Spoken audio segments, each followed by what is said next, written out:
সবাইকে আমি আসসালামু আলাইকুম জানাই এবং যাদের জন্য আজকের এই অনুষ্ঠান সবাইকে আমি অভিনন্দন জানাই। দৈনিক মাতৃজগৎ পত্রিকাটি 21 পেরিয়ে 22-এ পদার্পণ করেছে এবং সুন্দর একটি অনুষ্ঠান তারা আজকে উপহার দিয়েছে এবং আমাদেরকে আজকে তারা দাওয়াত দিয়েছে এই অনুষ্ঠানে আসার জন্য। তাদের আজকে শুভ জন্মদিন এবং তারা এই যে 21টি বছর ধরে হাঁটি পা করে এত দূর এসেছে, এর পেছনের যে অধ্যায়টা, এর ব্যাকগ্রাউন্ড সেটা কিন্তু অনেক চ্যালেঞ্জিং। আপনারা একটু আগেই বলেছেন, বক্তব্যে বলেছেন যে অনেক প্রতিকূলতার মধ্যে আপনারা কাজ করেন, রোদ বৃষ্টি ঝড় বিভিন্ন ঘটনা দুর্ঘটনা প্রতিকূলতার মধ্যে আপনাদেরকে সবসময় কাজ করতে হয়। তো এই বিষয়ে আমরা এটা অনুধাবন করি, কারণ আমরা পুলিশ, আমি ট্রাফিকে আছি, আমি এডিসি ট্রাফিক মিরপুর। তো ট্রাফিকেও আমাদের পুলিশ সদস্যরা যে পরিমাণ কঠিন সমস্যার মধ্যে দিয়ে যায়, যেরকম প্রতিকূল পরিবেশের মধ্যে দিয়ে যায়, আপনারাও কিন্তু একই পরিবেশে কাজ করছেন।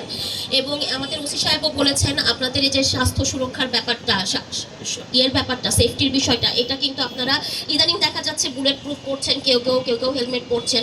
এই যে এই বিষয়গুলো, এইগুলো আসলে এখন হচ্ছে